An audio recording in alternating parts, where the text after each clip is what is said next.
পরবর্তী যে বাংলাদেশ তৈরি হয়েছে তার প্রধান উদ্দেশ্য হচ্ছে এখানে ইনসাফ থাকবে, এমনকি শত্রুর প্রতি ইনসাফ থাকবে, শেখ হাসিনার প্রতি আমাদের ইনসাফ থাকবে। শেখ হাসিনা যদি আসে বাংলাদেশে ফেরত, তাকে কোনো এক্সট্রা জুডিশিয়াল কিছু আমরা আসলে একটা কথা আমরা খেয়াল রাখা দরকার, শেখ হাসিনাকে আমরা ক্ষমতা থেকে হটাতে চেয়েছি কারণ তিনি ইনসাফ করেন নাই। একটু মন দিয়ে খেয়াল করবো আমরা।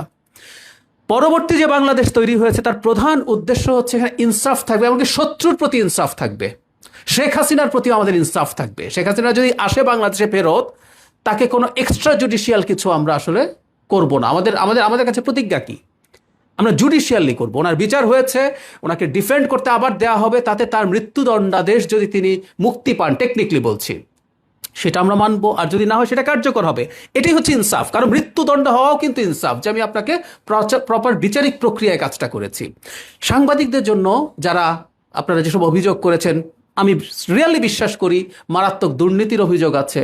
তারা আমাদের যে মানবাধিকার বিরোধী অপরাধ হয়েছে, আমি ব্যক্তিগতভাবে মনে করি সেটাতে তাদের কারো কারো উস্কানি আছে। কিন্তু ওইটাই হলো কথা, তার অপরাধ যেটা সেটাই যেন বিচার হয়।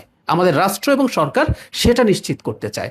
ফলে কোনো সাংবাদিক যিনি প্রচুর করাপ্ট ছিলেন, তার বিরুদ্ধে যদি অন্যায়ভাবে কোনো মামলা হয়ে থাকে, সেইটার ব্যাপারে আসলে আমরা কথা বলছি।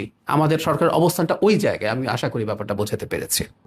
প্রবাসীদের জন্য নির্মাণ হচ্ছে দেশের প্রথম স্মার্ট সিটি, যেখানে থাকছে স্কুল, মসজিদ, হাসপাতাল, সুইমিং পুল, হেলিপ্যাড, পাঠাগার, জিম, সুপারমার্কেট, শিশু পার্ক সহ সকল নাগরিক সুবিধা।